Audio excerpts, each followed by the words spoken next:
The government of Grenada has purchased the equipment needed to test for the coronavirus and influenza. That's according to Minister for Health, Nicholas Steele. Steele says the funding came from the $6 million given to government by the International Development Association through the World Bank to strengthen the healthcare system in Grenada.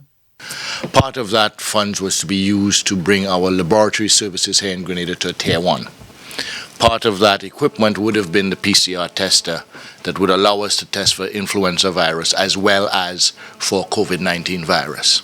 So instead of waiting for that later on in the year, we made a commitment and procured the equipment from Pan American Health. So it's on its way to be tested, to arrive here. That also includes the training and support from PAHO, so that we will be able to test for COVID-19 and also, just as important, to test for influenza A virus here in Grenada.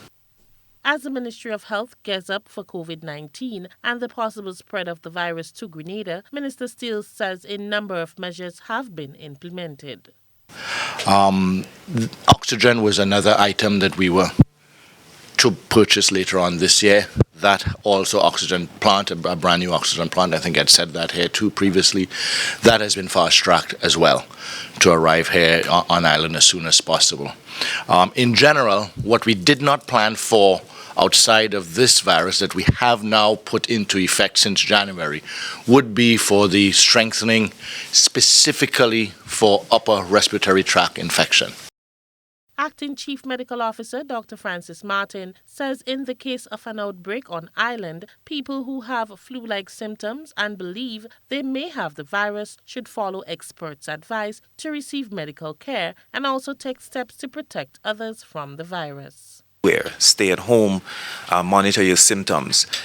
If there is importation of a case, and we suspect that there might be transmission of a case, then as a country we would want to test to be sure if that is what you have. In this regard, we can ask you to call your physician or call ahead to the health center indicating that you have these symptoms and you want to be checked. And of course, your physician or the district doctor would guide you where to come, because we are going to have special clinics for the flus, because we really don't want persons like that to mix with the other parts of the population. But overall, the recommendation is that if persons have those symptoms, first of all, you stay at home. The general public is also asked to use the COVID-19 hotline 53-VIRUS to report suspected cases. That's 53-VIRUS. For GBN News, I am Rena Pear reporting.